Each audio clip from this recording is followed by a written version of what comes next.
Bom, muito boa tarde. Penso que já estamos neste momento live a iniciar a sessão. Temos também todos os oradores presentes, portanto estamos em condições de começar. São 18h02, enfim, demos aqui pouca margem para aqueles pequeninos atrasos, às vezes, de entrada na sessão, mas acho que estando aqui todos presentes, eu iniciaria a sessão, vou também fazer uma breve introdução e quando começar o importante, que é ouvirmos os nossos oradores, certamente já teremos a nossa audiência connosco. Bom, eu começo por me apresentar, uma questão apenas de delicadeza. O meu nome é Nuno Guerra Santos, sou membro da direção da APDSI, portanto vosso anfitrião nesta sessão, e também serei o moderador desta sessão. E, portanto, nessa dupla qualidade, dou as boas-vindas a todos, e a esta sessão em particular, enfim, esta casa virtual da APDSI que inauguramos desde o ano passado. Hoje, portanto, realizamos mais um Meeton. Este formato foi, digamos que, uma evolução dos meetups, aquilo que eram os nossos encontros de final do dia, que procuravam ser eventos relativamente curtos, portanto, de fim de dia, relativamente informais, portanto, não me levem a mal se o trato for relativamente informal, estamos no fim de dia, mas onde pudéssemos, de facto, discutir temas relevantes, obviamente aqui, naquilo que tem que ver com esta matriz da APDSI, que é, no fundo, temas que também têm a ver com esta evolução deste nosso mundo cada vez mais digital. O tema de hoje é a fiscalidade na economia digital portanto, como o próprio nome indica, queremos promover aqui uma reflexão sobre o impacto desta transformação que estamos a viver na sociedade, na economia, e o impacto que ela de facto tem ou pode ter nas fundações, na eficácia, enfim, do sistema fiscal que temos em Portugal. Enfim, eu diria que não é um problema, obviamente, esta questão não é nacional, não é exclusivamente nacional, mas certamente interessa-nos aqui uma perspectiva, sobretudo, do impacto em Portugal. Bom, e podemos olhar para estes impactos e para este tema de certeza em várias perspectivas ou pegando nele em várias dimensões.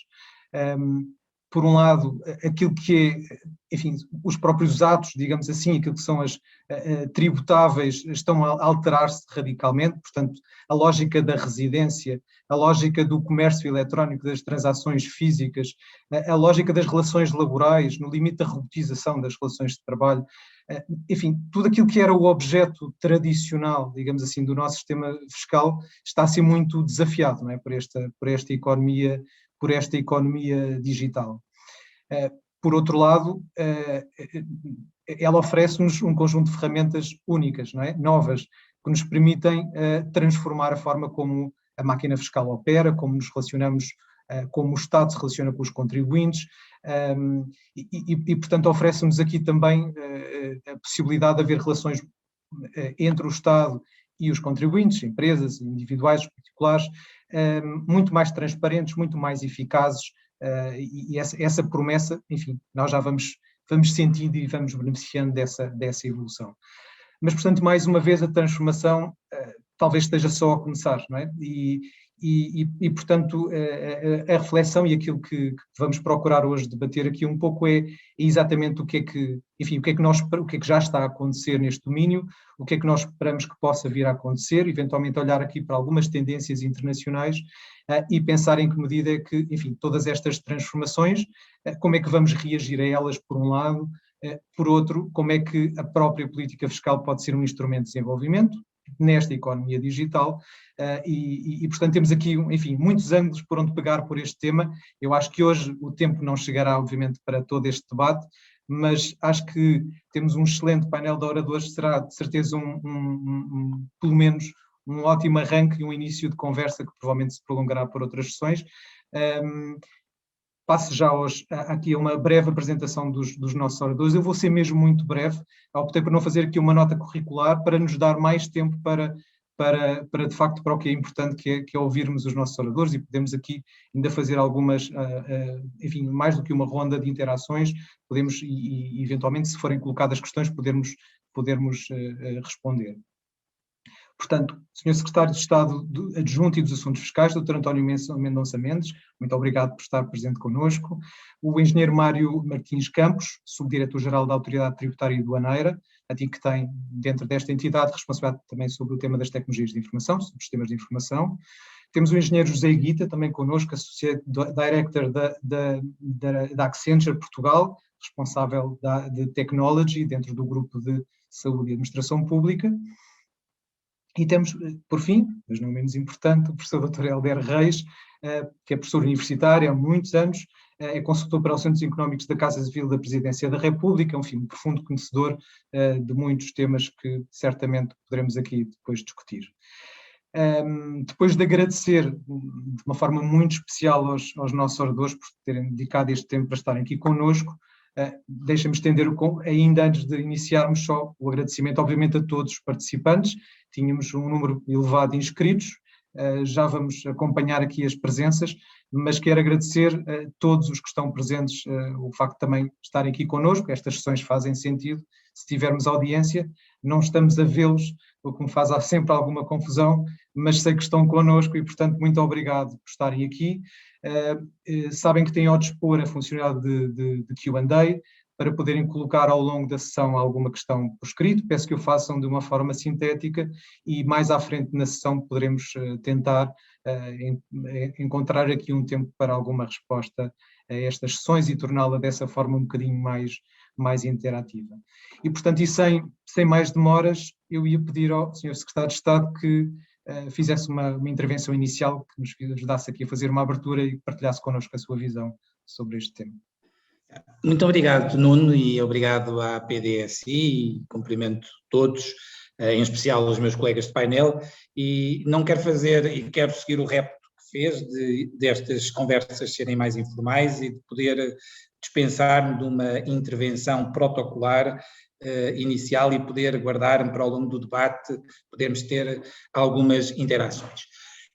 Eu acho muito relevante a discussão da fiscalidade e da economia digital, porque essa é mesmo, eu vou até dizer uma coisa dentro desta informalidade, é a mesma área que eu acho mais piada em termos de intervenção. Devo dizer que ao longo destes 4 anos como Secretário de Estado, lembro-me bem do primeiro Ecofin que fui, que foi na Estónia, era um Ecofin informal, e em que havia em cima da mesa uma carta feita e capitaneada pelo ministro francês das Finanças, o Bruno Le Maire, para pedir à Comissão Europeia que andasse mais depressa naquilo que era a tributação da economia digital. Eu lembro, na altura, que o nosso ministro Mário Centeno ter assinado essa carta e de Portugal ter sido um dos países que mais impulsionou que esse tema fosse um tema na agenda europeia. Porque esse não é um tema de criar um novo imposto. E essa é uma discussão que penso que quando ela se iniciou-se exatamente nessa perspectiva, que era, vamos criar impostos sobre serviços digitais. E isso fez com que até alguns países quisessem avançar de forma unilateral, como se fosse possível num mundo globalizado como temos, que estas realidades sejam realidades resolvidas de forma unilateral. E a verdade é que nenhum país que tenha feito esses chamados impostos digitais conseguiu arrecadar receita relativa a esses impostos digitais pela simples razão de que como todos compreenderão, essa iniciativa tem que ser uma iniciativa no quadro mais global. E quando se está a falar de tributação da economia digital, nós não estamos a falar então de tributação do consumo, nós estamos mesmo a falar da tributação do rendimento. Porquê? Porque, tal como o Nuno dizia no início, nós estamos a ter uma alteração daquilo que é o nosso paradigma de funcionamento em termos económicos. E, aliás, quase parece um chavão, mas não é, e a pandemia acelerou essa mesma ideia. Essa ideia de que a economia é global, que já era, ela aliás já é global desde os nossos descobrimentos, mas ela agora é verdadeiramente global, porque tem ao seu serviço a tecnologia. E hoje eu posso ter posso ser um talentoso desenhador, não sou, mas posso ser um talentoso desenhador de sapatos em São João da Madeira e estar a exportar e a vender esses mesmos sapatos para mercados muito longínquos, sem ter que sair sequer de São João da Madeira. E, portanto, o grande desafio que se coloca aos países é perceber de que forma é que nós conseguimos acompanhar esta realidade. De que forma é que nós conseguimos acompanhar, por exemplo, no mercado de trabalho, a realidade dos nómadas digitais, que são aquelas pessoas que, nesta altura, perceberam, principalmente no último ano, que determinadas profissões podem ser exercidas a partir de qualquer local para ser fornecidas para outro. E, portanto, é este acompanhamento que faz com que os países tenham tido a consciência de que têm que agir em comum. E eu acho que há um precedente, e para não alongar muito nesta fase inicial, há um precedente muito importante que foi a ação BEPS, o programa BEPS da OCDE, que é o programa anti-erosão das bases tributáveis, que foi feito no quadro inclusivo da OCDE e permitiu chegar a acordo os países todos relativamente a como é que se previne a transferência de lucros de jurisdições para jurisdições. Isso, na altura, toda a gente achava que era muito difícil fazer, foi feito, e a União Europeia teve, aliás, por grande impulso do comissário Moscovici, e conseguiu aprovar um conjunto muito significativo de diretivas que implementaram essa mesma ação contra a transferência e a evasão fiscal.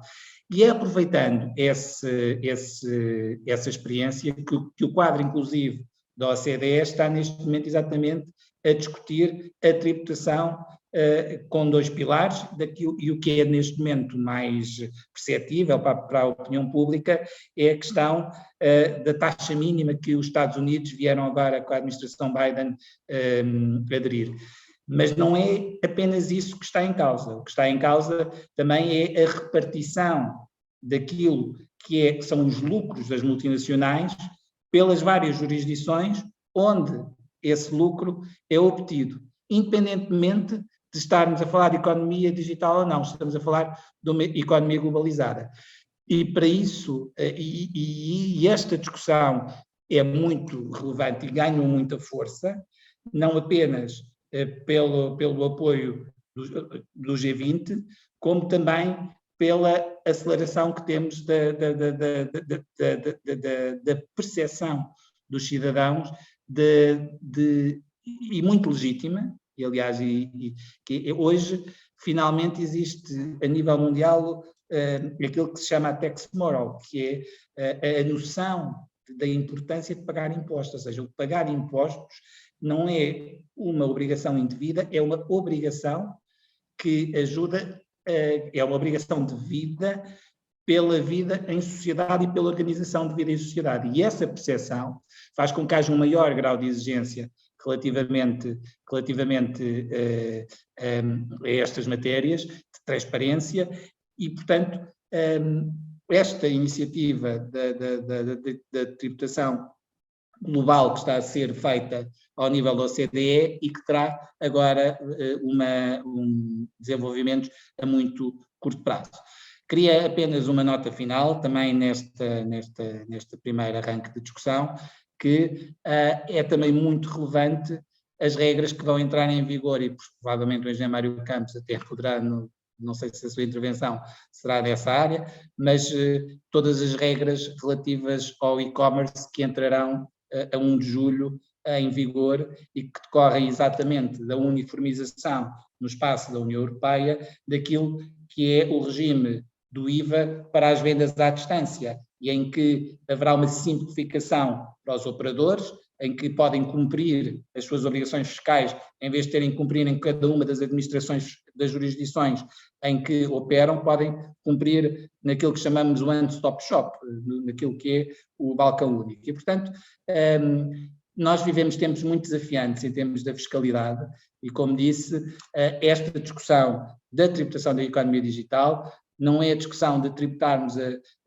este ou aquele serviço digital, é mesmo a discussão mais ampla sobre a forma de tributação, como o Nuno dizia e bem no início, é a evolução do conceito de estabelecimento.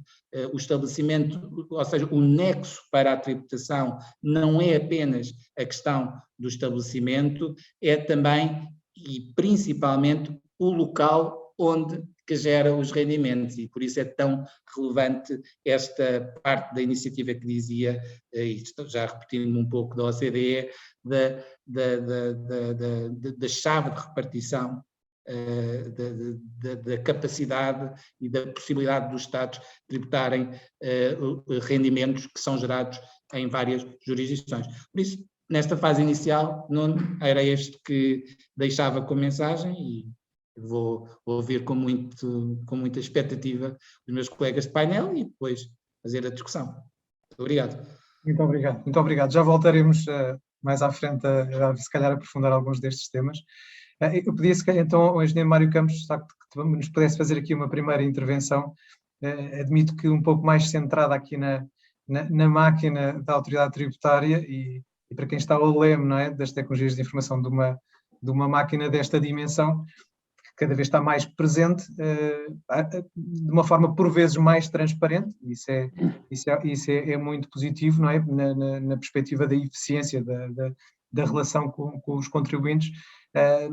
Presumo também cada vez mais eficaz e com, enfim, a gerir um tsunami de dados.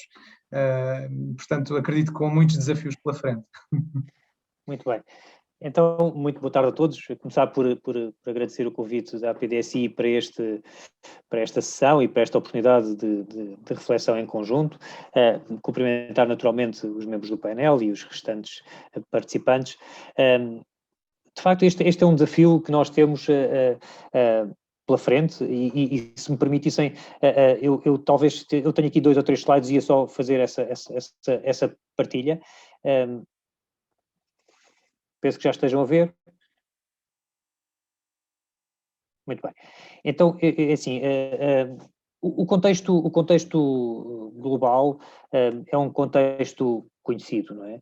É visível para todos, é assente na globalização, na desmaterialização dos modelos de negócio, na reestruturação das relações laborais, na introdução aqui de novas variáveis que têm a ver também com a conhecida economia da partilha e com uma visível transferência de funções entre as máquinas e os homens que temos vindo aqui a assistir. E, portanto, este contexto cria-nos, de facto, enormes oportunidades, enormes desafios e basicamente com a reconstrução dos modelos de negócio assentes nestes novos paradigmas e alavancados naturalmente por uma profusão de meios tecnológicos que estão ao nosso alcance, e encontram aqui uma sociedade que é uma sociedade que está aberta à sua adoção, e isso faz, de facto, elevar aqui as expectativas, elevar a fasquia das expectativas que temos que cumprir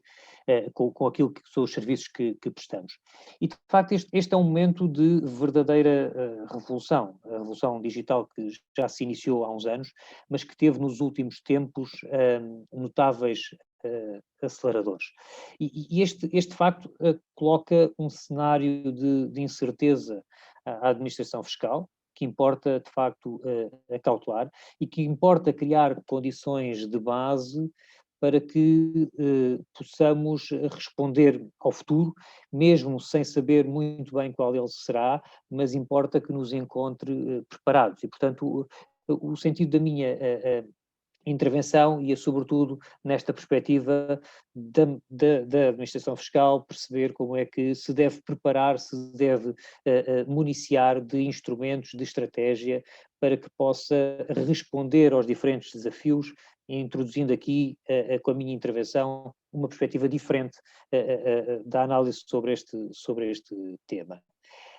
De facto, nós temos que olhar para este processo, para a construção deste processo de transformação digital e, sobretudo, sublinhar a palavra transformação nesta expressão e criar uma cultura organizacional que, ao mesmo tempo que pensa a sua transformação, a pensa de forma digital.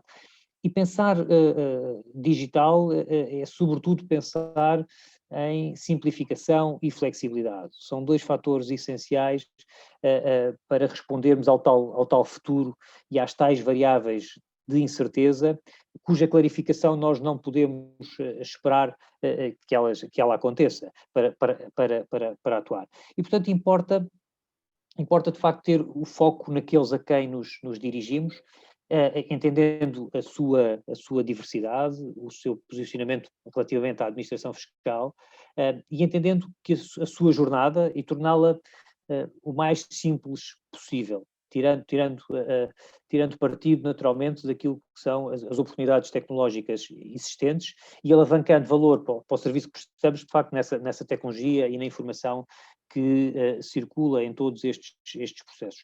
E sobretudo, simplificar. Simplificar é aquilo que tantas vezes é o mais difícil, que é o simplificar aquilo que realmente é complexo, e esse é o principal desafio. E, portanto, tendo presente aqui este pensamento, não é? Importa ter uma estratégia de transformação digital que possa estar assente num conjunto de pilares que sustentam este processo. Desde logo os canais digitais, uma aposta nos canais digitais e no reforço da sua gestão integrada, uma coisa muito importante no sentido em que o canal digital adiciona valor na simplificação, na flexibilidade, enquanto canal privilegiado, de facto, de interação com os contribuintes e com os operadores económicos. A simplificação do processo, conforme já referi anteriormente, como um fator essencial para potenciar a exploração efetiva das oportunidades tecnológicas, é um fator crítico de sucesso para uma estratégia que defina objetivos superiores àqueles que são a simples digitalização dos processos, não é? Depois, apostar na construção de soluções aplicacionais que sejam orientadas a serviços e que possam, de alguma forma, aportar flexibilidade e capacidade de adequação à evolução constante do contexto envolvente, é um aspecto que consideramos de extrema importância, bem como a aposta essencial que tem que ser feita numa arquitetura analítica, enquanto potenciadora de um dos principais, se não mesmo o principal, diria o principal a seguir às suas pessoas na administração fiscal, um dos principais ativos da administração, os dados e a respectiva informação daquele retiramos. E não só por isso, mas também por isso, dois pilares essenciais deste processo, as infraestruturas tecnológicas e a sua gestão, bem como a segurança de informação, na medida em que importa manter um contrato de confiança entre a AT e aqueles com quem nos relacionamos. E depois, de alguma forma, um pilar, diria eu, transversal a todo este processo, que tem a ver com o facto da inovação estar sempre presente na forma como avaliamos as soluções e na capacidade de acrescentarmos valor ao serviço que prestamos.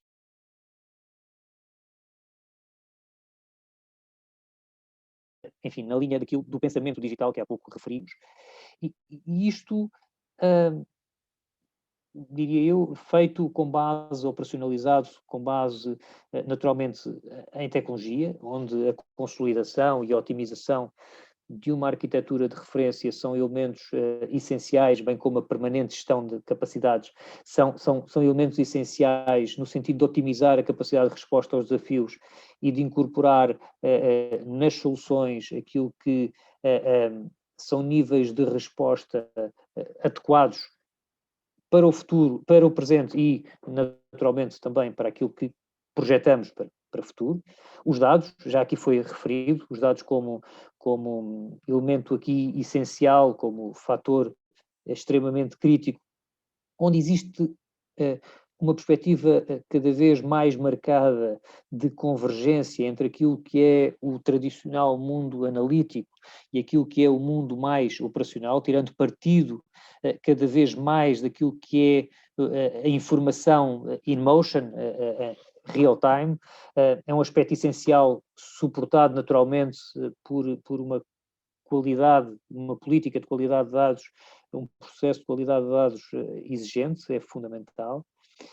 A interoperabilidade aparece aqui como um elemento essencial, na medida em que permite a criação de ecossistemas de informação e de serviços capazes de responder às exigências do contexto que começámos por introduzir e, portanto, a questão da flexibilidade e a necessidade de compormos serviços e de interoperarmos entre diferentes serviços e dentro e fora da administração são fatores essenciais, e a perspectiva da integração, da complementaridade dos canais, na perspectiva da digitalização, com a adoção de metodologias de service design que permitam desenho de soluções que as coloquem na perspectiva dos utilizadores, portanto, otimizando aquilo que é a sua experiência de utilização, e depois, não demais referir, a exploração de oportunidades tecnológicas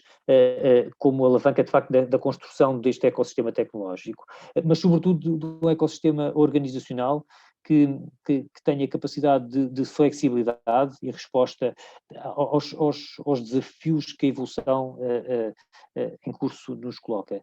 De facto, nós atravessamos um momento que é um momento de enormes oportunidades, é um extraordinário momento para estar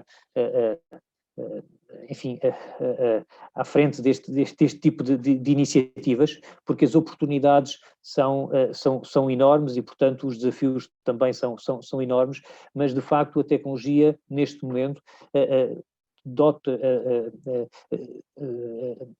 permite-nos não criar barreiras à partida naquilo que é o nosso pensamento e, portanto, aquilo que projetamos para o futuro, aquilo que projetamos para sermos capazes de dar resposta aos desafios que foram aqui identificados, nomeadamente pelo Sr. Secretário de Estado, que se projetam para o futuro, importa de facto que esse futuro nos encontre preparados e é na nossa perspectiva, é com base nesta estratégia que possamos criar aqui condições que, do ponto de vista tecnológico e organizacional, que nos permitam responder com agilidade e eficácia aos desafios que a evolução da fiscalidade nos colocar. E, portanto, como primeira intervenção era este o meu pitch inicial, deixando agora depois as outras questões para o debate que vier a seguir. Muito obrigado. Muito bem, muito obrigado. Eu fiquei com curiosidade de fazer algumas perguntas, mas vou-me conter para dar a oportunidade a todos de irmos fazendo uma intervenção. Carlos José Guita, gostava também que fizesse uma intervenção agora inicial. Obviamente aqui há uma expectativa de quem representa uma empresa que é multinacional e pode ter aqui uma visão também mais global, digamos assim, sobre estas evoluções, e portanto também te pedia que partilhasse um pouco essa visão relativamente aqui a este tema.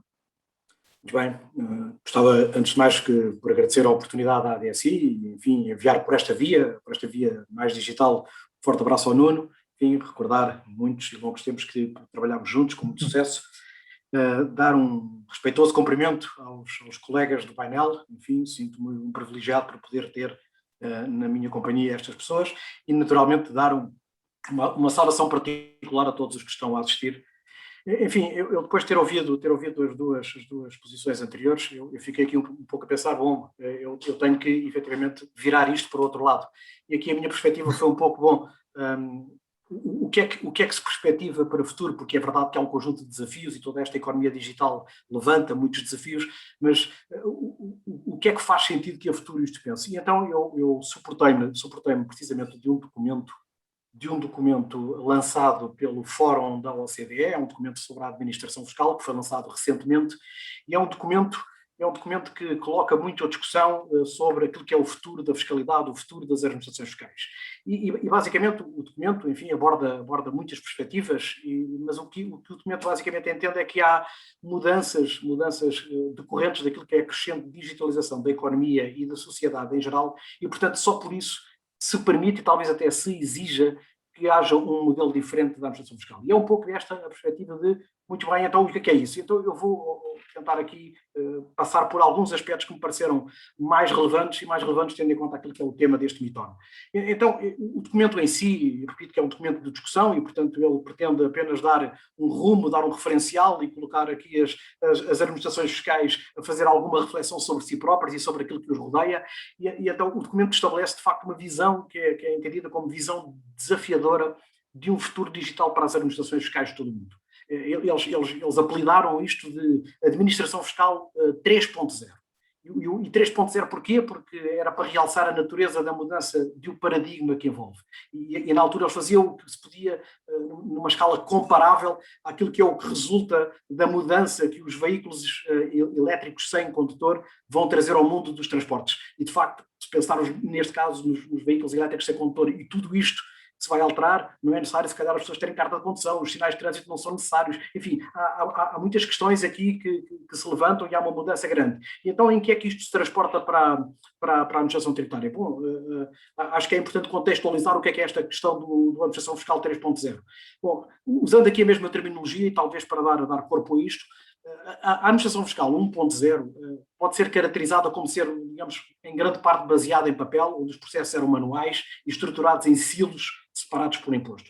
E aqui o contribuinte tinha basicamente 3 momentos onde interagia, direto ou indiretamente, com a administração fiscal. Aquilo que são o momento dos factos tributários, o momento da declaração desses factos tributários à autoridade tributária e o momento do pagamento do correspondente imposto. E isto são 3 momentos desfasados no tempo. Entretanto, e à medida que os contribuintes e a economia foram dando passos no domínio digital, surgiram novas oportunidades que permitiram às administrações fiscais a utilização de dados e a utilização de ferramentas, nomeadamente de interconexões com outras entidades públicas e privadas e necessariamente também com as suas congêneres internacionais. Com isto, conseguiram-se melhorias, com isto os processos alteraram-se e chegou-se àquilo que se pode chamar a administração fiscal 2.0.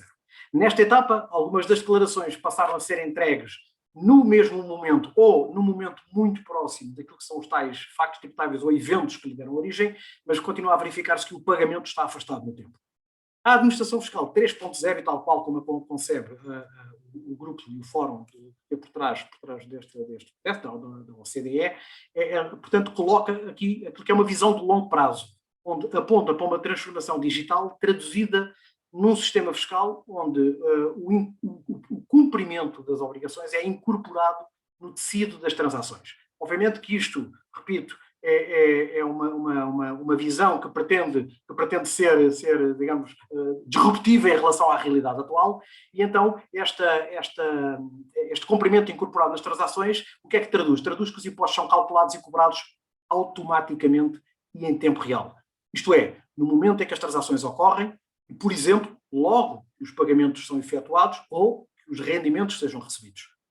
E neste capítulo, os 3 momentos que eu há pouco falava, os 3 passam a ocorrer em simultâneo. Portanto, o facto tributário, a declaração e o pagamento, tudo ocorre ao mesmo tempo, porque isto é real-time e a tributação é real-time. Com esta visão, o processo tributário passa a ser um processo muito mais fluido e tendencialmente invisível para os contribuintes. Ou seja, os contribuintes passam a cumprir as suas obrigações fiscais quase sem terem que se preocupar com isso. Aquilo que é a atualidade, a fiscalidade é baseada em declarações fiscais e essas têm que ser entregues periodicamente com os dados agregados e esses dados depois são sujeitos a processos relativamente demorosos que implicam que o risco tratado e gerido pela autoridade tributária seja feito de forma retrospectiva. Ora, a visão da OCDE é mudar isto, é introduzir aqui alterações profundas e, portanto, aponta para um modelo futuro baseado em eventos em tempo real, uma utilização massiva de dados detalhados que permitem a automação, que permitem a validação na origem. Este ponto da origem é muito importante, ou seja, na base está criadas as condições para que a informação, quando chega, já está validada na sua natureza, que asseguram a fiabilidade e a segurança, e tudo isto é potenciado, e eu aqui vou dizer o mesmo que o meu colega Mário há pouco dizia, que é, tudo isto é potenciado com um ecossistema de interoperabilidade de dados que envolve os organismos do Estado, que envolve entidades do setor privado e ainda a cooperação internacional. Bom, mas será que os impostos em tempo real são efetivamente uma ambição realista para as administrações fiscais de hoje? Bem, eu diria que a resposta é sim e é também não, porque na visão completa e delineada pela OCDE está incontestavelmente ainda hoje de ser uma realidade praticável. Há muitas partes a envolver, é preciso coordenar muitas entidades, muitas coisas, é preciso criar muitas coisas novas e tudo isto está longe de acontecer. No entanto, e à medida que as economias continuam a avançar para uma rápida digitalização, especialmente à medida que o pagamento se torna mais real, e nós vemos a utilização de questões como, nós temos hoje um MBWay, não é? Em que está ali, usamos o telemóvel e já está pago, não é? E à medida que isto se torna mais real e se torna mais omnipresente, o imposto em tempo real também se tornará não só mais possível, mas cada vez mais necessário. Neste contexto, gostava já agora de partilhar que a Accenture realizou um inquérito a especialistas em finanças de um grupo diversificado de indústrias em 16 países. E os resultados, curiosamente, confirmam exatamente este ponto. O ponto que o imposto em tempo real será o futuro dos sistemas fiscais.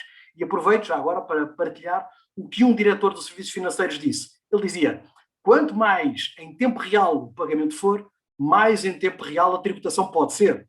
E ele acrescentava, um processo fiscal em tempo real faz sentido, pois as transações são automaticamente integradas no sistema da administração fiscal, podendo a obrigação fiscal ser cumprida no momento e, particularmente, sem erros. Está, portanto, e com isto, lançado o repto para as administrações fiscais se afastarem daquilo que é o foco atual nas oportunidades de melhoria de cumprimento e que decorrem, inevitavelmente, das múltiplas iniciativas digitais que têm sido lançadas de forma isolada, mas que devem e sim reimaginar a forma como os impostos se enquadram nestes desafios crescentes e que são decorrentes desta economia digital. Do documento também se pode dizer que se assistirá a uma mudança da tributação de impostos que dependem daquilo que é os resultados de uma atividade económica, como são os impostos sobre o rendimento, que são entregues uma vez por ano, e esse processo passará a ser mais fluido e, se calhar, substituído ou progressivamente substituído por impostos que são tratados ao longo do ano, que os eventos são tratados ao longo do ano, e um pouco por analogia com o que já acontece com o IVA. A razão que norteia isto é que as transações são mais imediatas, mais flexíveis e, portanto, fornecem uma melhor ferramenta para gerir as necessidades orçamentais dos governos. As administrações fiscais evoluirão no sentido de tornar os impostos, nomeadamente os sujeitos à retenção ou mesmo sobre o consumo, cada vez mais fluidos e torná-lo de forma cada vez mais próxima do tempo real. Podemos, por exemplo, imaginar aquilo que é a declaração mensal de remunerações a ser tratada em tempo real, ou seja, quando os funcionários de uma determinada empresa recebem o seu salário, simultaneamente a autoridade fiscal recebe o imposto relativo à retenção na fonte que lhe é devida. E isto sim, isto é tempo real. Por outro lado, temos aquilo que é a adoção dos controlos contínuos das transações e da faturação eletrónica. E isto permite, e uma vez que são contínuos e a faturação eletrónica, isto permite que a liquidação do imposto possa acontecer em tempo real. As alterações climáticas, os impostos digitais estão para ficar. E estes são necessariamente suscetíveis de uma adoção cada vez mais abrangente. Portanto, todas estas alterações apontam para um aumento de tributação ao nível das transações. A tributação em tempo real não só melhora o cumprimento, pelos motivos que já comentei, mas como também, penso que este dado é absolutamente importante, que permite reduzir os encargos que o cumprimento envolve. E uma vez que a cobrança em tempo real poderá substituir a necessidade da declaração, e os impostos são, por esta via, mais simples, mais invisíveis e necessariamente para as administrações fiscais e para os contribuintes há menos esforço envolvido. Tornar o imposto verdadeiramente digital e em tempo real cria oportunidades para a economia como um todo. Porém, a sua concretização depende de uma colaboração ativa entre todas as partes. E para isto era importante considerar as instituições financeiras, necessariamente as administrações fiscais, os mercados digitais, hoje as Ubers da vida, as Amazones da vida, estes mercados digitais grandes também têm que ser chamados a isto. As plataformas de pagamento, os fornecedores de software e outros, sei lá, que têm que acordar padrões, mudar mentalidades e procurar as interconexões que lhes permitam expandir o ecossistema de dados. O futuro dos impostos é digital, é aberto e é em tempo real, mas necessariamente precisa que os players se unam com o propósito de torná-lo uma realidade. Quanto mais evoluir a tecnologia e sofisticarem os sistemas que os contribuintes utilizam para gerir os seus negócios, para realizar as suas transações ou mesmo para comunicar, mais serão as oportunidades de interconexão que surgem e mais possível se torna que sejam esses sistemas a cumprir parte do processo fiscal, de uma forma necessariamente acompanhada por medidas que garantam a segurança, a fiabilidade, isto entre outras. Paralelamente, eu já agora também gostava de passar aqui um pouco por o Open Banking, que é o que decorre da diretiva europeia da PSD2, vai trazer novos horizontes à banca. Ao abrir o acesso aos dados bancários através das interfaces digitais, as conhecidas APIs, o Open Banking tem o potencial de alterar a forma como nós gerimos as finanças e a forma como nós realizamos pagamentos. E terá melhorias significativas, tanto para os contribuintes como para as administrações fiscais. Ou seja, a orientação para que se possa fazer acontecer o Open Banking passa necessariamente por ajudar as instituições financeiras a unirem-se, a acordar normas comuns para as suas APIs e ajudá-los no sentido de reconhecer o potencial para melhorar, e aqui sim, a experiência e eficiência dos clientes, mas também no que respeita aos impostos. Isto também aumenta a possibilidade de integrar mais fiscalmente o sistema fiscal naquilo que é a apelidada gig economy, que portanto está aí tão na berra e tão em resultado daquilo que é a economia digital, os novos profissionais, aquilo que o Sr. Secretário de Estado há pouco chamava os nómadas digitais. Isto tem que ser integrado no sistema fiscal. Ora, aqui se houver este open banking, se houver esta possibilidade, então penso que se pode perspectivar que o respectivo imposto de rendimento destas pessoas possa vir a ser calculado e cobrado diretamente a partir dos dados disponibilizados nas suas contas bancárias. Os standards de pagamento são outra parte do puzzle.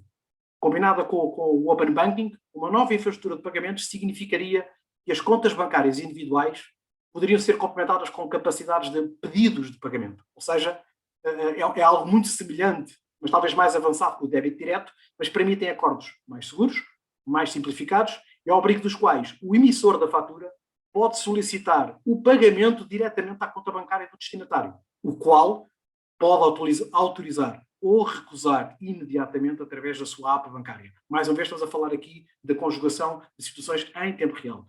Potencialmente ainda podemos ser mais transformadores e pensar na adoção de normas de pagamento que permitem e suportam a inclusão de dados neste processo. Ou seja, o ISO 20022, que é uma norma, potencia a inclusão de dados identificadores pessoais, taxas e montantes de imposto, como parte dos dados transmitidos com o pagamento. E se assim é, a disponibilidade destes dados permitirá que o pagamento em tempo real do imposto como parte própria da operação de pagamento.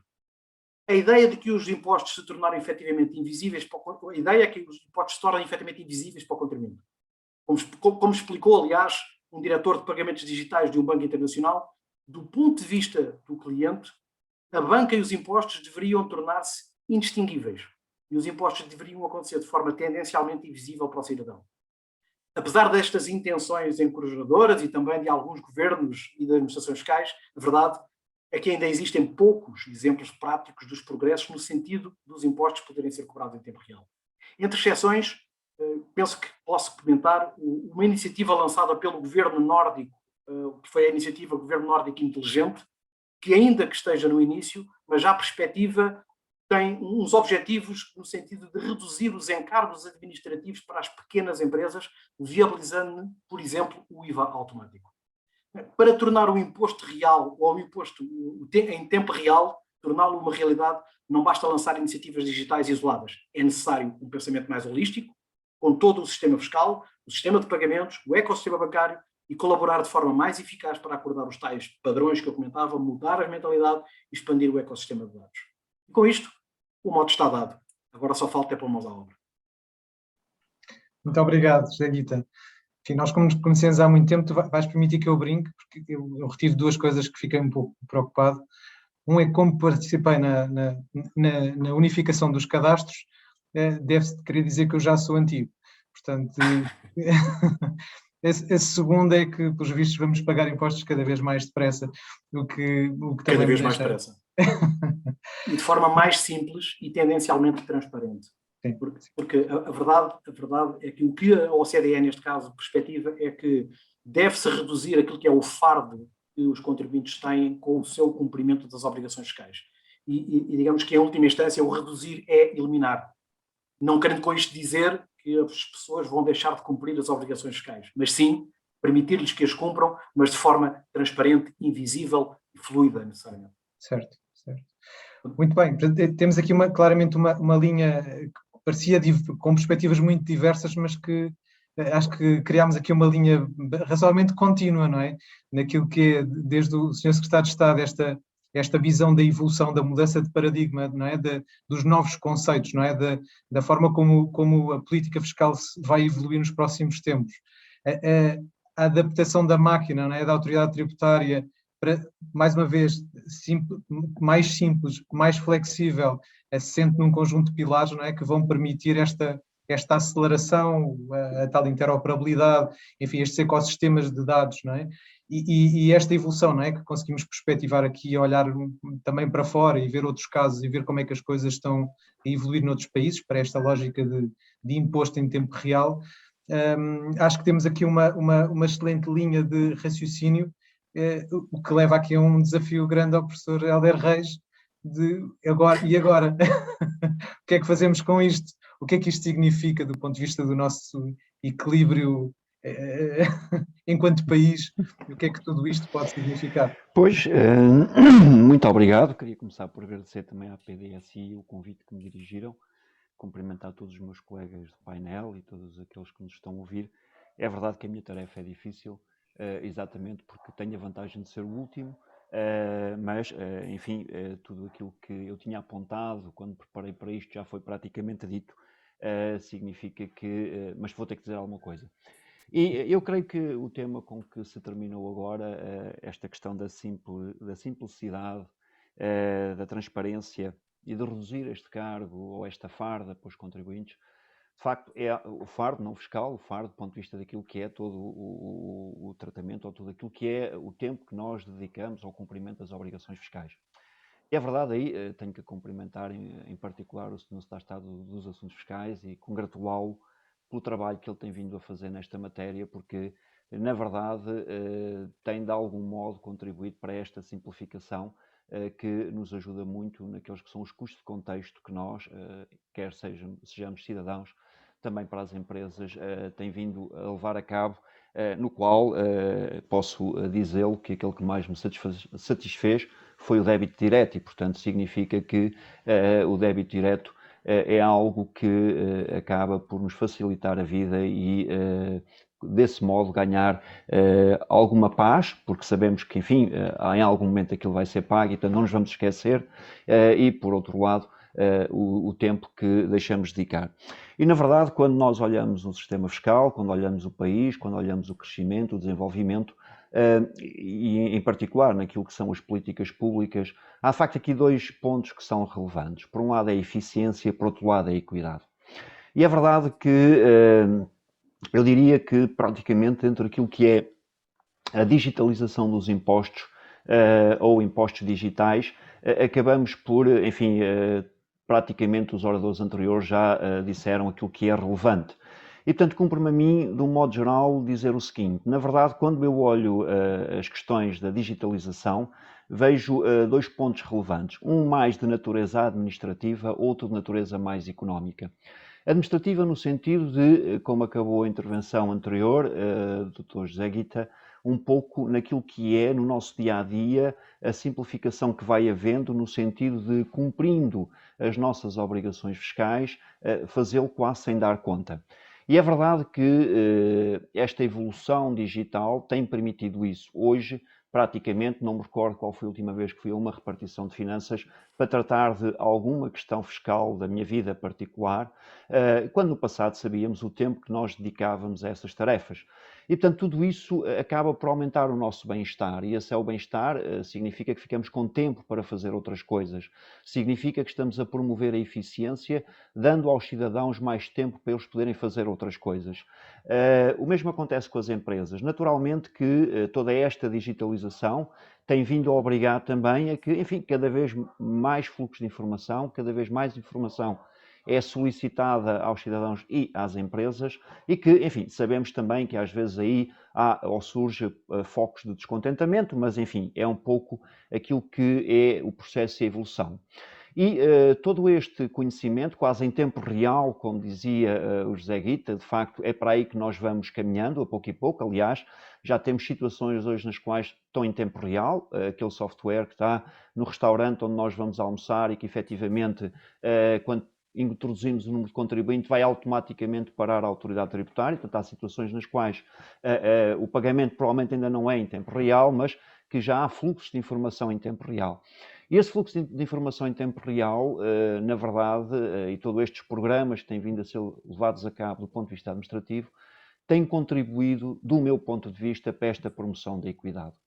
E a promoção da equidade, é verdade que há dois pilares, a equidade horizontal e a equidade vertical, ou igualdade horizontal, numa linguagem mais jurídica, igualdade vertical, significa que pessoas idênticas deverão pagar os mesmos impostos, pessoas diferentes deverão pagar impostos diferentes, não é? No fundo, todo este fluxo de informação que tem vindo a contribuir é para que a própria administração fiscal também tenha um melhor conhecimento da realidade que o nosso país vive. E se nós olharmos a evolução daquilo que foi, por exemplo, a cobrança do IVA nos últimos anos, com exclusão, obviamente, destes períodos agora difíceis que estamos a viver, as taxas de crescimento do IVA estiveram sempre acima de qualquer indicador macroeconómico que a gente possa ir buscar, seja o consumo privado, seja o PIB, seja o que for. Isso porque é a eficiência da máquina fiscal a trabalhar. Uma parte por aquilo que é o trabalho da própria máquina fiscal, da própria autoridade tributária em si, outra parte é um pouco o facto de sermos nós a pedir a tal fatura, a contribuir para que, no fundo, se promova esta equidade. E, portanto, significa o quê? Significa que conseguimos, em teoria, nós sabemos que há um trade-off entre eficiência e equidade. Aqui, se calhar, conseguimos fazer o pleno de, simultaneamente, conseguindo promover a eficiência, também conseguimos promover a equidade. E, portanto, este é um ponto relevante que, para mim, na lógica e quando vejo a digitalização é importante. É verdade que esse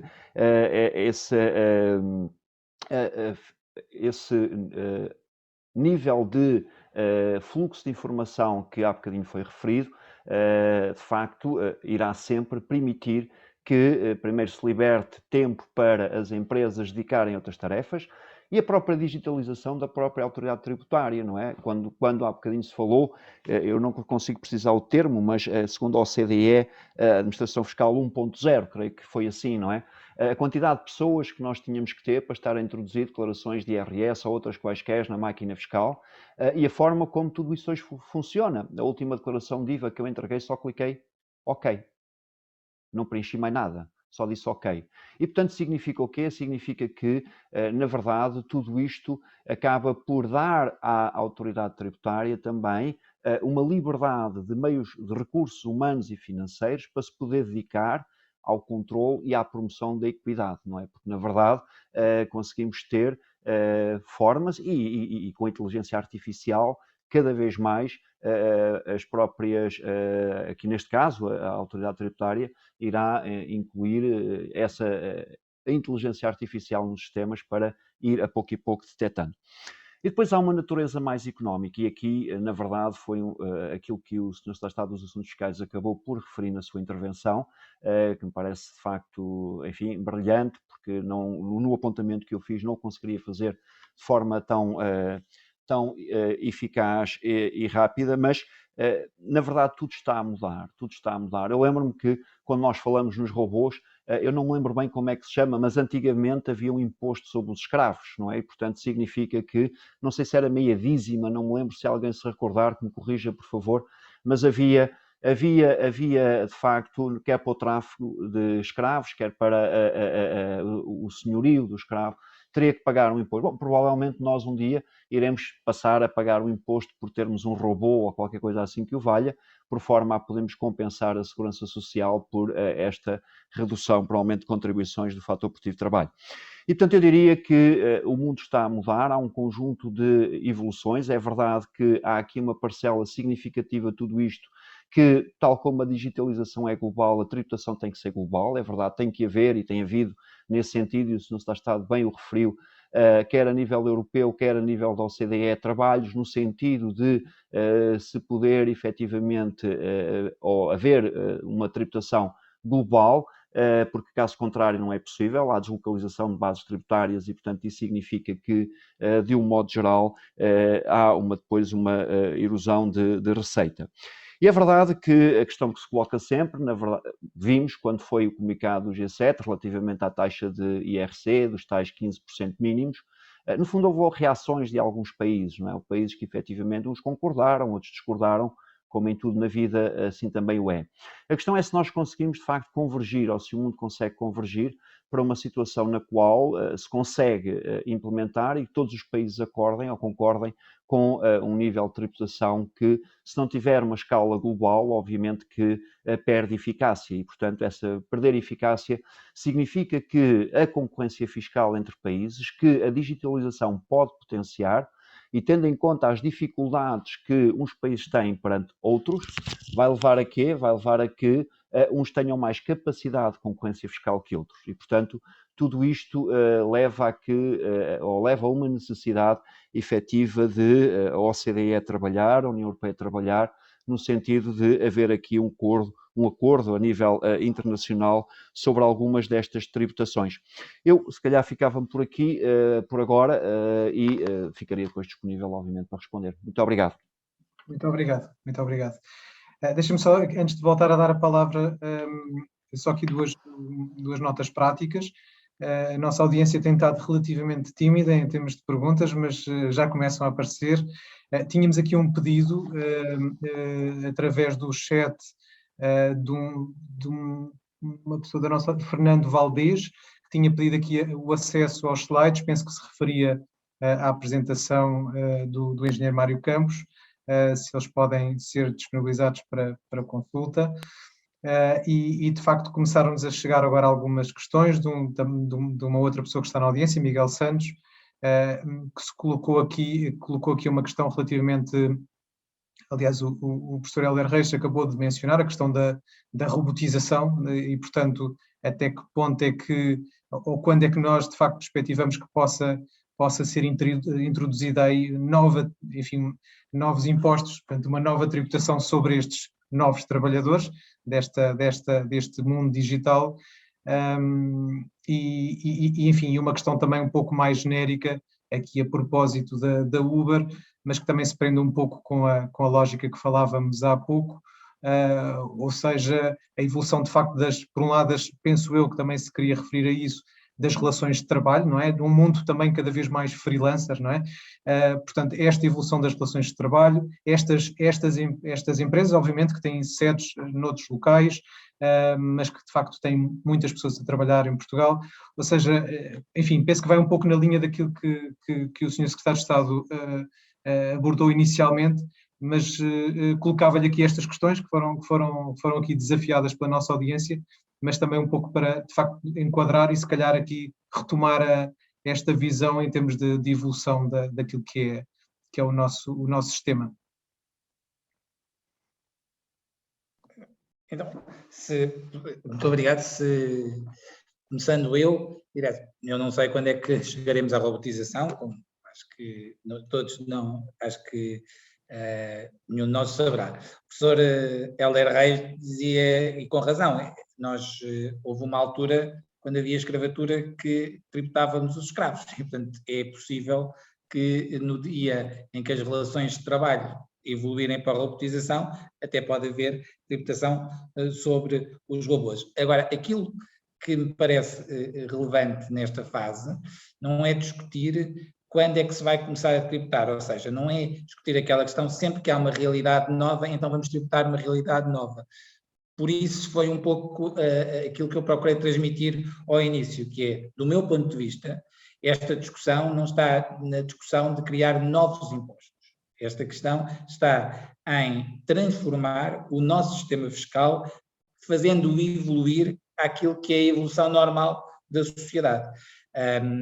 Eu, aliás, agradeço ao José Guita que tenha sido ele a introduzir a questão dos impostos em tempo real. Eu, uma vez, numa conferência em que estávamos a falar desta realidade, falei exatamente desta evolução das administrações fiscais. Eu gosto sempre de usar uma imagem. Eu não sou assim tão velho, mas era assim pequeno, e lembro-me de ver na rua umas caravanas com umas filas enormes, com pessoas com caixas de papéis. Isso era a entrega do IRS.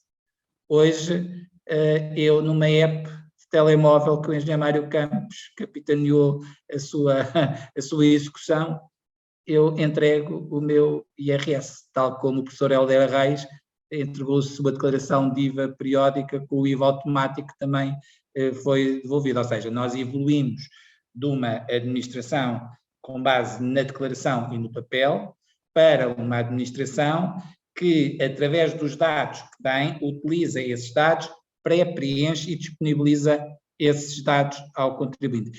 E eu aqui permito-me fazer uma ligeira e subtil, não sei se é uma discordância com o José Guita, mas também para pôr aqui um debate sobre as pessoas não terem a percepção de terem pago os impostos. Eu confesso que acho que, estando totalmente de acordo com a simplificação, com a retirada dos custos de contexto das empresas e das pessoas naquilo que são as obrigações declarativas, eu acho que um dos pressupostos do Estado Democrático é as pessoas saberem exatamente quanto é que pagaram e também já agora, na lógica da accountability, saberem exatamente onde é que foi gasto. Nós introduzimos há 2 ou 3 anos no IRS, o engenheiro Mário Campos não me deixou ir mais longe, mas eu também não o tenho deixado com tempo às vezes para respirar, mas nós introduzimos um caixa em que na declaração de IRS, quando entregamos, agora dizemos onde é que gastamos os nossos impostos. Nós até queremos evoluir no sentido que cada declaração de IRS perceba quanto é que foi a sua parte do imposto para o sistema de saúde, para o serviço da dívida, etc. Os ingleses têm na sua declaração, têm não só a parte dos impostos, como também a parte das contribuições sociais. Mas isto para dizer o quê? Que é o automatismo que deve haver e a simplificação que deve haver, e eu admito que acho que é essa que é a evolução normal de ir avançando em tempo real, não pode descurar este elemento que, do meu ponto de vista, é essencial. Aliás, a fiscalidade é a base da democracia representativa. O no taxation without representation foi aquilo que levou às democracias e, portanto, é muito importante nunca perder na sociedade cada um qual é a noção do esforço que está a fazer e de como é que esse esforço é retornado. Eu terminava para a questão que tem a ver com a robotização e com a Uber e com a evolução das relações de trabalho. Eu penso que o tema das plataformas digitais das plataformas eletrónicas é um tema muito relevante e não pode ser reduzido a simplificações. O debate que está em curso do Livro Verde das Relações de Trabalho é muito relevante para que nos pronunciemos sobre de que forma é que esta aparente maior liberdade que existe não se torna depois uma armadilha para o próprio trabalhador e para as sociedades em termos daquilo que é a precariedade que isso também traz. E tal como disse na fase inicial, aquilo que me parece muito relevante é esta ideia de que o mundo é mesmo uma aldeia global e, independentemente do sítio onde o rendimento é tributado, ele é sempre tributado da mesma maneira. Nesta lógica, como o professor Helder Reis dizia, e com que eu concordo absoluto, que nós não podemos viver, os Estados não podem viver de concorrência fiscal. Isso eu digo isto muitas vezes, então na União Europeia, parece-me mesmo que é absurdo como é que é possível haver um mercado único com países em concorrência fiscal. Isso não faz sentido. Portanto, a concorrência fiscal não é aquilo que deve diferenciar em termos de fator de competitividade, e por isso este avanço da tributação das empresas de forma global no quadro da OCDE é um primeiro avanço para aquilo que é, no futuro, chegarmos àquilo que o José Guita disse neste momento, e que se fosse o secretário de Estado dos Assuntos Fiscais, toda a gente ficaria muito mais assustada, que é a tributação em tempo real. Mas sim, mas seguramente, mas eu acho que o que está por trás dessa ideia é exatamente isto, que é, independentemente do sítio onde é gerado o rendimento, ele é sempre tributado e ele é em benefício exatamente das sociedades que geram esse mesmo rendimento. Certo, muito obrigado. Eu se calhar desafiava então agora, naturalmente, aqui o engenheiro Mário Campos, porque este caminho, aliás, eu penso que o José Guito chegou a comentar, não é? Ou seja, se este caminho que todos destes impostos em tempo real parece ser o destino, parece ser a próxima paragem, não é? Das administrações tributárias, eu penso que ele comentou o que é difícil é chegar lá, não é? E esse desafio está muito aqui nas autoridades tributárias, naturalmente, não é? Na capacidade de darem resposta a estes desafios que não são pequenos, não é? E, aliás, a questão dos dados, enfim, temos visto as polémicas recentes relativamente à questão precisamente dos dados, ou o Big Brother fiscal, temos visto e vemos grandes desafios, não é? Também naquilo que foi este movimento todo para o online, não é? Até que a pandemia necessariamente acelerou, mas que hoje, enfim, infelizmente hoje já não podemos dizer que está a recuar de uma forma tão segura como parecia aqui há uns dias atrás, mas numa perspectiva ainda assim de pós-pandemia, qual vai ser a realidade dos serviços, não é? E essa realidade, ou seja, entre o hoje, não é? O 2.0 e o 3.0, há aqui uma série de desafios para lá chegar, não é? Enfim, gostava só que comentasse também que visse. Claro. Bem, é assim, eu olho para essa questão, para essa evolução entre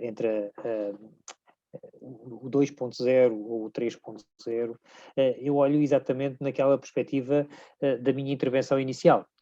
De facto, existem, do ponto de vista daquilo que são as decisões políticas, daquilo que são as orientações em matéria de política fiscal, de orientações aos diferentes níveis, existem um conjunto de cenários em aberto, existem um conjunto de opções em aberto, existe um conjunto de consensos e de negociações que têm que ser estabelecidas, e isso resultará, de facto, naquilo que será a política fiscal do futuro. E a política fiscal do futuro deve, de facto, encontrar uma administração fiscal capaz de responder àquilo que ela exigir. E a minha intervenção inicial foi um bocadinho nesse sentido, de mostrar, de alguma forma, aquilo que são os pilares essenciais do ponto de vista estrutural, do ponto de vista estratégico, sobre os quais uma administração fiscal deve, no curto prazo, no médio prazo, se preparar para aquilo que são os desafios de médio e longo prazo. E, portanto, este é um ponto aqui essencial.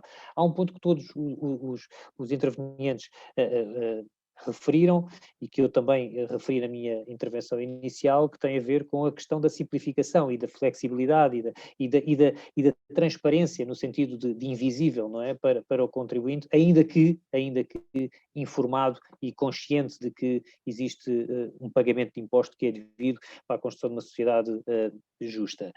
E de facto, esta questão da flexibilidade e da simplicidade e da diminuição dos custos de contexto resultam muito daquilo que algumas vezes eu chamo um ciclo virtuoso, em que as administrações fiscais devem, de facto, por via da sua natureza, da sua função, que acumulam um conjunto de informação bastante significativo, bastante valioso, devolver essa informação em serviço para os cidadãos, em serviço para a economia, em serviço para os operadores económicos. E, portanto, este é um aspecto de facto importante, que é devolver em serviço aquilo que é o valor efetivo da informação que as autoridades fiscais gerem. E, de facto, isso é cada vez mais importante, e cada vez mais importante se torna a questão da criação de ecossistemas de integração de informação, onde de facto a informação possa fluir nos diferentes setores da sociedade, onde a administração fiscal é uma das partes, e depois aqui podemos equacionar se este processo é mais ou menos online, se é mais ou menos transparente, mas sobretudo há que encontrar uma administração fiscal capaz de ter estes níveis estas variáveis em aberto, capazes de responder àquilo que vier a ser a definição da política fiscal para o futuro, com todas estas variáveis, com todas estas incertezas que já falámos aqui. Na segunda parte, ou para responder à segunda parte da questão, que tem a ver com como é que daqui para o futuro nós vemos esta transformação ou este impacto que de facto os momentos que atravessamos, nomeadamente na gestão da crise pandémica, nos colocam para a frente. Eu diria que esta exigente experiência que nós vivemos deixou-nos algumas certezas e muito mais questões, não é? Eu diria que do lado das certezas, uma é que o digital marcou a sua importância e mostrou-se essencial para a forma como reorganizamos a nossa sociedade e para a forma como nos passámos a relacionar entre nós e também com os serviços públicos.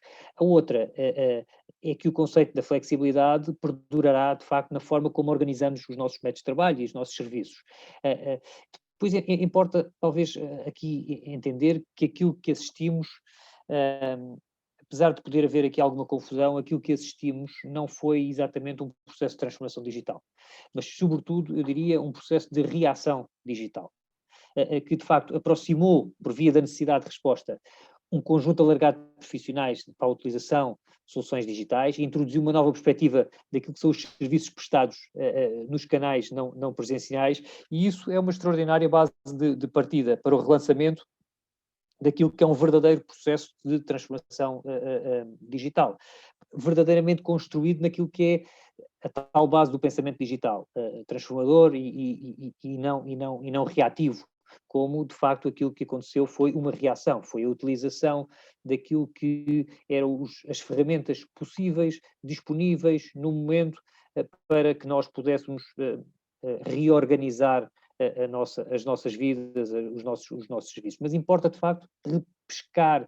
esse processo e com base nesse ponto de partida, que é uma maior aproximação das pessoas do digital, uma diferentes perspectivas, como as pessoas olham para os canais não presenciais, partir daí para construir, de facto, o serviço na tal lógica da simplificação, da flexibilização e da tal transparência, utilizando os canais digitais que são excelentes enablers desse processo. E daí, portanto, eu estou certo que o que resultará é um equilíbrio entre aquilo que são os serviços públicos prestados nos diferentes canais, e diferenciando efetivamente cada um deles daquilo que são as mais-valias comparativas que entregam aos cidadãos. E, portanto, eu acho que vai haver uma seleção, por assim dizer, natural daquilo que são os canais de interação com os serviços públicos, onde o canal digital seguramente ganhou algum elan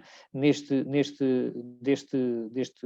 processo de gestão pandémica. E, portanto, eu diria que a palavra talvez equilíbrio e flexibilidade são aquelas que vão perdurar naquilo que é a relação dos cidadãos com os serviços públicos e com a administração fiscal em particular. Muito bem, muito obrigado.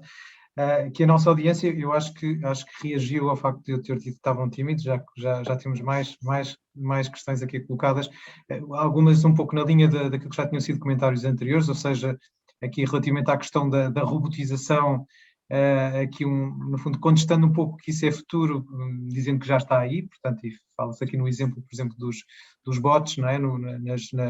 Nas notícias, por exemplo, não é? Que começam de facto aqui a fazer substituição efetivamente do trabalho, não é?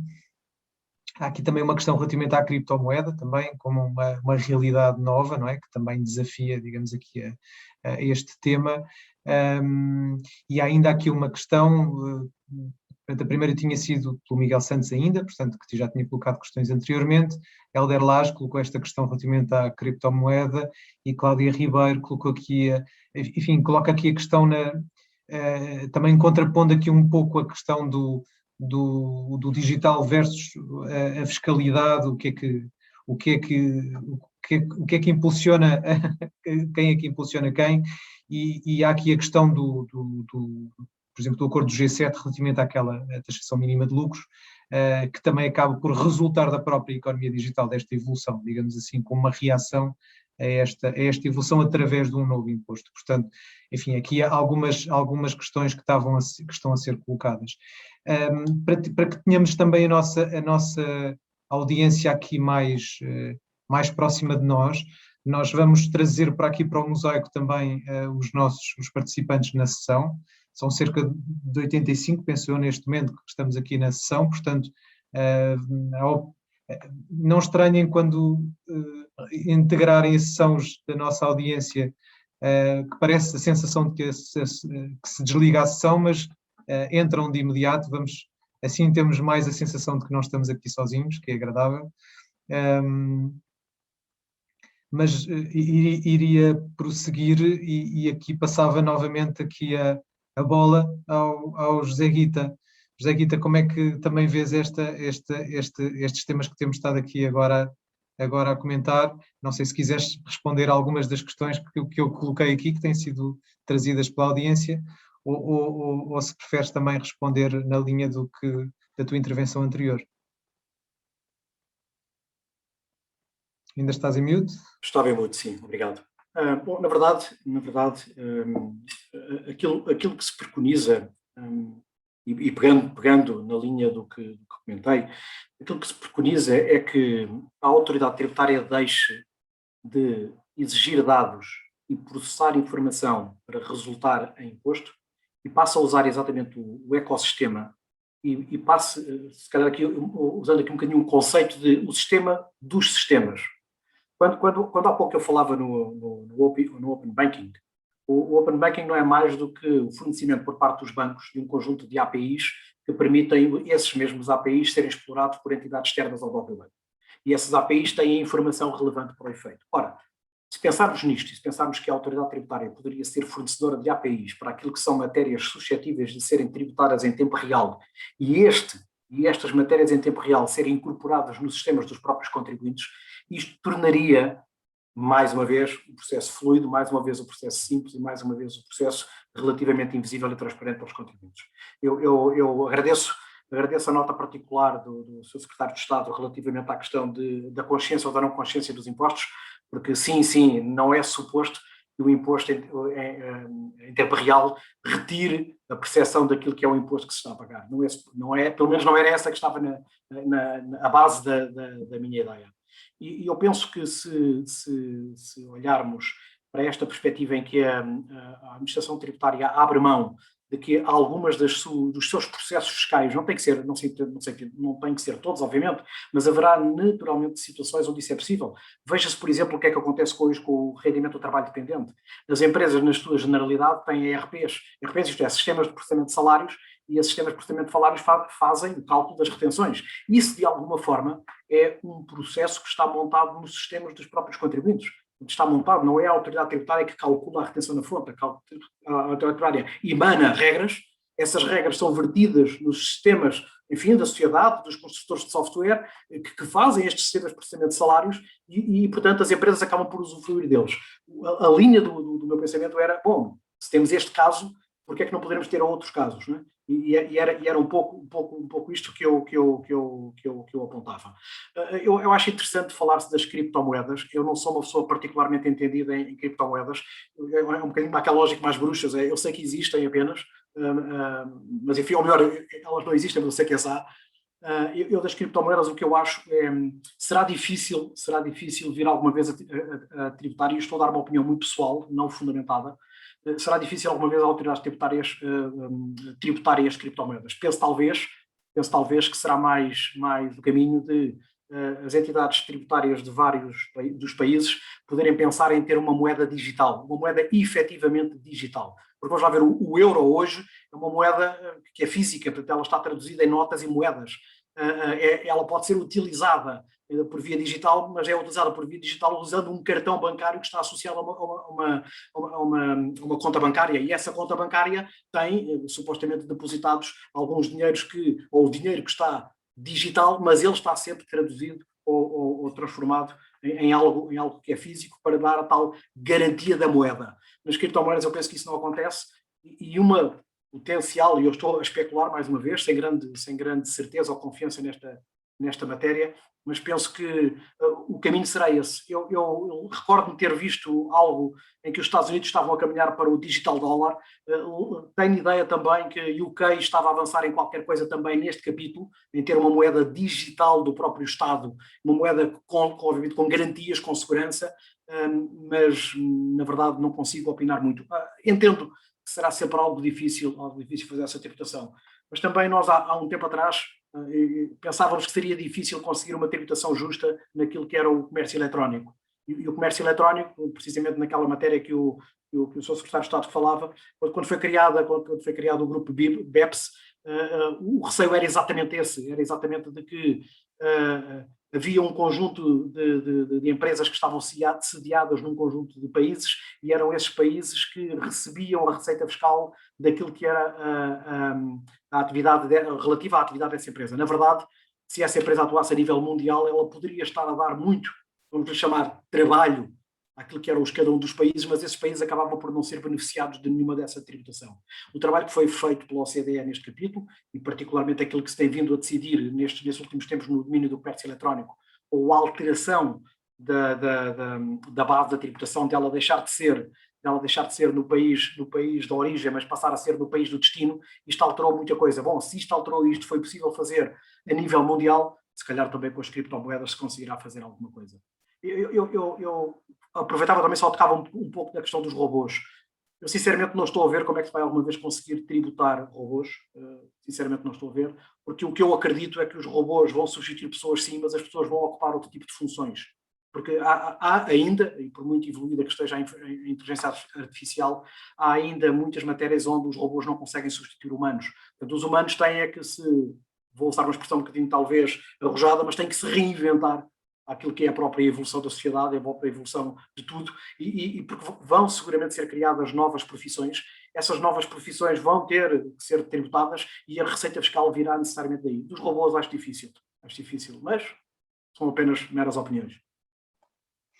Obrigado, José Guita. Obrigado pela coragem de procurares responder a todas as questões. Professor Helder Reis, fica no final, fica sempre com é sempre exato. Mais difícil. Não, é verdade, é sempre difícil, mas falando um bocadinho destes pontos, é verdade que há aqui esta questão das criptomoedas, de facto, e os ganhos, sobretudo, que se resultam ou que advêm das aplicações em criptomoedas, enfim, haverá que estudar como conseguir fazê-lo. É verdade que o mistério é sempre mesmo, reside logo nas próprias criptomoedas e naquilo que... Agora, por acaso ontem, e relativamente àquilo que são esta moeda digital, e como falou o José Guita, relativamente aos Estados Unidos ou ao euro, o Banco de Portugal ontem publicou um relatório, o Boletim Económico, e de facto tem um artigo dedicado exatamente a estas temáticas das moedas digitais, os bancos centrais e a forma como efetivamente o papel da criptomoeda aqui assenta, e nas dúvidas, obviamente, que enquanto se ganha, fala-se muito na criptomoeda, mas depois, enfim, também há perdas e isso deve ser tomado em conta. Bom, quanto aos robôs, fui eu que falei de robôs, e comparei com uma situação, eu julgo que estamos no mundo da ficção científica, quando falamos em robôs. Não falo destes robôs que estão a substituir jornalistas, aqueles que nós usamos em casa, e vai lá fazer o jantar, vai lá fazer o almoço. Bom, e tudo isto significa que vamos ter que viver 50 ou 80 anos para lá chegar, não é? Portanto, significa que até agora, e como o Sr. Secretário de Estado disse, e bem, não vamos criar impostos novos, o que vamos fazer é ajustar o sistema fiscal que nós temos, os diversos impostos, a uma realidade que é dinâmica e que está a evoluir e que temos que com isso, não é? O IRC continuará a existir, o que se procura é, de modo entre os vários países, consegue arranjar aqui uma uniformização para que não haja, de facto, desvios de bases tributárias de sítios onde a tributação é mais elevada para sítios onde a tributação é mais baixa. Um outro ponto que me parece relevante tem a ver exatamente com este tempo real, o tempo real. Na verdade, o conceito de tempo real é um conceito que não pode ser dissociado da realidade fiscal que nós vivemos, não é? E, portanto, quando nós hoje falamos, por exemplo, do IRS nas retenções na fonte, é verdade que a retenção na fonte é uma aproximação a um pagamento devido de um imposto que se chama Imposto sobre o Rendimento de Pessoas Singulares e cuja sua natureza é anual. Pronto, no fundo, e enquanto o nosso sistema disser que, e a Constituição assim o pede, que o sistema tem que tomar em consideração, enfim, um conjunto de encargos familiares que, então significa que este apuramento terá que ir sempre a uma liquidação de IRS para apurarmos, no fundo, enfim, as despesas, os benefícios, as circunstâncias das pessoas. E, portanto, eu diria que a mim não me incomoda tanto o tempo real no pagamento de imposto. Obviamente que para a Direção-Geral do Tesouro, quanto mais cedo lá cair o dinheiro, obviamente melhor, e portanto a gestão entre a Direção-Geral do Tesouro e GCP, emissão de dívida pública, necessidades de financiamento, tudo isso obviamente que é relevante e importante, mas não é pelo facto de o pagamento estar de algum modo dissociado do facto tributário que gera um problema de maior do meu ponto de vista. Para mim, o que é relevante e importante, e isso sim, em tempo real, é a autoridade tributária e tendo informação, e vai tendo cada vez mais, daquela que é a nossa vivência, o nosso dia-a-dia. Hoje fui almoçar, pedi uma fatura com o número contribuinte, enfim, se o software for daqueles que envia automaticamente para a autoridade tributária, pronto, já lá está.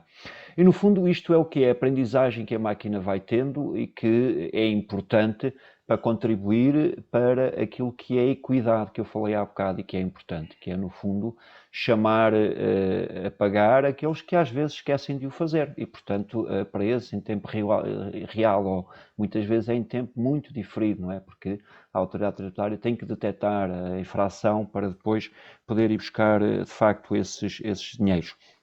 E, portanto, eu diria que, para concluir, que esta parte do tempo real e da fração do tempo está muito condicionada àquilo que são as regras que nós temos no nosso ordenamento jurídico fiscal e nos outros países igual, e que apenas com muitas correções se conseguirá chegar a esse nível. Agora, digo que, efetivamente, me parece, do meu ponto de vista, que em tempo real a informação sim, quanto mais rapidamente a informação chegar à máquina fiscal, melhor. É verdade que o pagamento de imposto depois, ou, como dizia há bocado e bem, a história da DRM e da declaração mensal de remunerações, ou de remunerações mensais, nunca sei, mas sei que a doutora Olga me está a ouvir e me a corrigir amanhã quando estiver comigo. E, portanto, o que é que significa? Significa que é verdade, para nós em tempo real deixámos de ver o dinheiro, mas em tempo real a máquina fiscal não recebeu o dinheiro, não é? Eu, dia 20 vou receber o meu vencimento, já não recebo a parte do imposto que eu vou pagar. Agora a máquina fiscal não vai receber no dia 20 exatamente o mesmo montante. Aí sim é um tempo real diferente, é um tempo real em que quando no fundo uma entidade, enfim, fica com uma parte do imposto que é devido e sabe-se que é aquele, e aí, enfim, é entregá-lo aos cofres do Estado, enfim, o que temos são regras que obviamente podem ser mudadas, aí não há problema de maior, não vejo nisso. Agora, em termos daquilo que é depois a liquidação para o cidadão, ou mesmo em termos de IVA, não é? No fundo, eu posso ir beber um café e a autoridade tributária receber do café que eu bebo a parcela de IVA imputável àquele café. Pronto, é verdade, precisamos aqui de alguma inteligência artificial para enquadrar aquela atividade e saber qual é a parcela de IVA que me vai calhar daquele café que eu tomo. Não sei se há assim, mais alguma coisa em particular, Nuno, que eu deva falar, mas... Uma vez, nós estamos aqui também já muito próximos da data de quanto à hora de terminar a sessão, por isso eu se calhar até lhe pedia, se quiser fazer alguma intervenção, alguma questão final que queira colocar ou queira deixar à audiência ou os colegas de painel, e depois se calhar até por ordem inversa agora eu passaria ao José Guita Mário Campos e pediria ao Sr. Secretário de Estado para depois encerrar, enfim, pedir agora uma intervenção breve, uma vez que de facto já estamos aqui um pouco em cima da hora. Eu, como suspeitava, esta sessão é curta para o muito que há para falar sobre estes temas, mas talvez tenhamos a oportunidade para organizar uma sessão mais à frente sobre estas questões. Professor Hélder Reis, não sei se quer ainda acrescentar alguma questão. Não tenho assim nada, acho que para terminar e concluir, de facto, agradecer mais uma vez a oportunidade, foi extraordinário esta troca de impressões, aprendi imenso e esse também era um bocadinho o objetivo para eu estar aqui. Agora, eu acho que há um conjunto de coisas, tal como... Eu digo muitas vezes, ouvi uma vez num seminário que relativamente à educação e às profissões e àquilo que vão ser os cursos dos nossos filhos, que cursos é que eles vão tirar. E alguém dizia que 40% dos cursos que eles vão aprender ainda estão para ser inventados. Mas os nossos filhos estão quase a ir para a universidade, não é? Portanto, significa que há aqui uma dinâmica que se transpõe para tudo, incluindo para a fiscalidade, não é? No fundo, há aqui um mundo, as pessoas vão colocando, quando há as criptomoedas, o que é que nós fazemos com as criptomoedas? Há quem ganhe para aí um monte de dinheiro com criptomoedas e se calhar, bom, no fundo há aqui todo um conjunto de inovações que são precisos e a OCDE, obviamente, e as instituições internacionais estão a estudar isso, no sentido de, porque tem que ser global, não vale a pena nós estarmos a tributar em Portugal e Espanha não tributar. O que é que fazemos? Bom, fazemos uma aplicação em Espanha, porque hoje é fácil fazermos uma aplicação em Espanha, não é? Portanto, significa que neste mundo digital e nesta forma de é necessário, de facto, haver aqui uma internacionalização também da fiscalidade. Muito obrigado mais uma vez a todos e aos meus colegas de painel também. Muito obrigado, professor Helder Reis. José Guita, uma intervenção também final?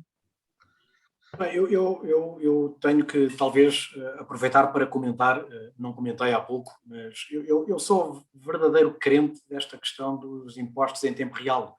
Agora, necessariamente os impostos em tempo real têm que mudar aquilo que é o quadro legislativo tributário, não é? Porque, como dizia o Helder Reis muito bem, não é? Quer dizer, se a Constituição diz que a tributação tem que prever aquilo que é, por exemplo, as condições ou a realidade do agregado, necessariamente a realidade do agregado não é visível quando eu vou tomar café, não é? E não sendo visível quando eu vou tomar café, só aí dificulta. Mas eu posso ainda assim tentar ser assim, aqui um pouco louco e pensar, mas por que não? Porque se essa informação estiver disponível no momento e na máquina onde eu faço o pagamento, e que essa máquina me identifica porque eu tenho um identificador digital, e nesse identificador digital está toda a informação necessária para poder tomar a decisão no momento de qual é que é a tributação que aplica àquela pessoa, se calhar isso pode-se fazer. A utilização, eu fazendo aqui só uma ponto de viragem, a utilização, por exemplo, daquilo que falávamos das plataformas digitais. Eu usava o exemplo do Airbnb. O Airbnb, portanto, nós aderimos, quem tem proprietários, por acaso não sou eu, mas imaginando que fosse, nós, os proprietários, aderimos ao Airbnb e colocamos o nosso espaço em aluguer e permitimos utilizar tudo que a ferramenta, a plataforma nos disponibiliza. No final, a plataforma garante que me paga. No final, o utilizador desse espaço ficou contente porque usou uma plataforma e todos ganham, exceto aquilo que são outra vez os custos de contexto. Porque a pessoa vai ter que depois pagar o correspondente imposto deste rendimento à autoridade tributária. Mas porquê é que nós não podemos pensar em que seja o próprio Airbnb a fazê-lo? Ou seja, cada vez que uma plataforma digital atuasse num país, essa plataforma digital, mais uma vez eu estou aqui a ser provocador e a pensar muito no futuro, mas porquê é que essa plataforma digital não tem incluído nos próprios processos aquilo que é o imposto que deve cobrar à pessoa que está a ter o rendimento e garantir que no momento em que recebe, da pessoa que usufruiu do espaço, no momento em que recebe, canaliza imediatamente para a autoridade tributária esse mesmo dinheiro. Repito, eu sou a ser provocador, mas eu acredito que possamos ter um futuro talvez longínquo e vai necessariamente passar por muitas etapas, mas eu acredito que um dia lá chegaremos. Obrigado pela oportunidade, Nuno. Muito obrigado também, José Guita. No caso do Airbnb, eu acho que, por exemplo, as taxas turísticas de Lisboa e Porto já são coletadas e entregues diretamente pela plataforma. Portanto, este futuro já está, não é? E os robôs também, parece. Mas, engenheiro Mário Campos, pedi também uma intervenção final, por favor. Bem, eu vou tentar não tributar muito o tempo final desta intervenção e usufruir um pouco mais do tempo que deixaremos para o Sr. Secretário de Estado a poder finalizar a sessão. Eu, de facto, agradeço este momento e agradeço, sobretudo, também alguns dos aspectos provocatórios que foram aqui lançados por todos os oradores, porque isso faz com que nós olhemos, do lado da administração fiscal, da máquina fiscal, como assim às vezes é designada, com uma perspectiva de caderno de encargos para o futuro que não nos faltará, seguramente, e isso resultará naturalmente daquilo que é a evolução que todo este mundo da fiscalidade seguir, mas sobretudo criamos aqui uma enorme responsabilidade, não é? Que é preparar este futuro. E preparar este futuro é de facto atuar neste momento e ter de facto muito bem assente que todos os passos que nós damos agora, que todos os passos estratégicos que nós prosseguimos, não devem, de facto, condicionar qualquer evolução futura. E esta evolução futura já percebemos que existem vários caminhos, mas todos eles vão para uma maior velocidade de dados, uma maior quantidade de dados, uma maior exigência do nível de serviço, nomeadamente do serviço digital que prestamos aos cidadãos, e é para isso que, de facto, estamos orientados e concentrados na nossa missão. Muito obrigado a todos. Muito obrigado, Engenheiro Mário Campos, mais uma vez. Sr. Secretário de Estado, pedi então também uma última intervenção. Muito obrigado. Um comentário também final e breve, para dar uma resposta mais direta a uma das participantes que pergunta qual é a componente dos impostos que vai para a dívida pública. São 12%. Aliás, nós colocamos esse valor naquilo que é aquilo que damos agora, que fornecemos de informação com a declaração de IRS, exatamente com as percentagens, e 12%. E, portanto, a resposta é muito direta. Queria também dizer que muito do futuro que nós aqui estamos a discutir é mesmo presente, ou seja, no dia 1 de julho, a partir de 1 de julho, as plataformas eletrónicas respeitantes a vendas à distância vão passar a ser sujeitos de passivos de IVA. O que é que isto significa? Significa que estas plataformas vão passar a ser responsáveis pela entrega do imposto no sítio, que é exatamente a regra da tributação no destino, que é o grande objetivo desde o início do IVA e que ainda não se avançou para o regime definitivo, mas que este regime de vendas à distância vem agora ser incorporado. E isso vai trazer uma maior justiça fiscal, porque responsabiliza exatamente essas plataformas, que devem ter os registros devidamente organizados e que, no fim, acabam por ser responsáveis pela entrega do imposto se ele não for feito. E, portanto, acho que isso é muito relevante termos presente. E, por isso, acho que todo este debate foi muito rico, e é muito rico porque toca exatamente nos pontos todos, que é como é que é a evolução da nossa economia, como é que vai ser a evolução do nosso mercado de trabalho, como é que as administrações fiscais têm vindo a evoluir, como é que se têm que posicionar, e não resiste também uma parte final para dizer que há algo que ainda não é presente, mas é um futuro muito, muito próximo daquilo que o José Guita, eu não estou a meter consigo, mas é só, acho interessante o desafio que foi fazendo, eu vou-me lembrando. O e-voucher, que neste momento está implementado, neste momento é só pedir fatura com o número de contribuinte, que o dinheiro vai parar à nossa fatura e vamos saber em setembro quanto é que lá temos. E em outubro, basta darmos o número de identificação fiscal para automaticamente ser processado o nosso pagamento. Uma parte da nossa conta bancária e outra parte a partir do IVA que acumulamos. Ou seja, nós estamos a iniciar, e eu tenho dito isso várias vezes, uma forma de política pública assente numa fatura de estímulo a determinados setores de atividade. Portanto, e a nossa expectativa é que funcione, e por isso não resisto também a convidar todos a, neste momento, não se preocuparem com outra coisa que não seja pedir faturas. O engenheiro Mário Campos garante que, com a informação que temos, vamos atualizando, até podemos ir atualizando em tempo real se descarregarmos a app e fizermos o upload do QR Code, se não é só esperar que no mês seguinte os comerciantes comunicam e nós comunicaremos o IVA, e depois, mais à frente, preocupam-se com descarregar a aplicação respectiva para fazer o pagamento, que é exatamente aquilo que o José Guita estava aqui a indicar como futuro. É um futuro, será um futuro próximo, e vamos ver vamos ver como é que ele funciona, e aliás aproveito para convidar os membros deste painel para então, a partir de outubro, combinarmos um dia, fazermos um almoço e testarmos então como é que funciona a aplicação de e-voucher. Bem, muito obrigado e parabéns à PDSI por este conjunto de eventos e por este em particular. Muito obrigado. Muito obrigado. Muito obrigado ao nosso painel de oradores, obviamente, de forma muito particular. Muito obrigado a todos os que assistiram e que fizeram questões, Eu penso que não consegui corresponder a todas, mas de facto também aqui a minha preocupação é respeitar o tempo da sessão. Antes que desliguem, deixem-me só dizer-vos que vamos obviamente continuar a atividade da APDSI. No próximo dia 1 de julho já temos um próximo Meeton, num formato idêntico a este, dedicado à economia circular dos dados, portanto aqui no sítio do costume.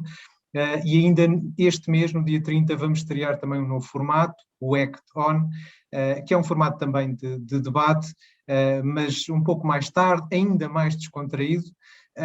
Acho que já é permitida uma cerveja à frente ao pé do ecrã, para discutir alguns casos práticos de inovação social. O nosso grupo de Civic Tech que está a organizar estas sessões. Portanto, continuamos com muita atividade.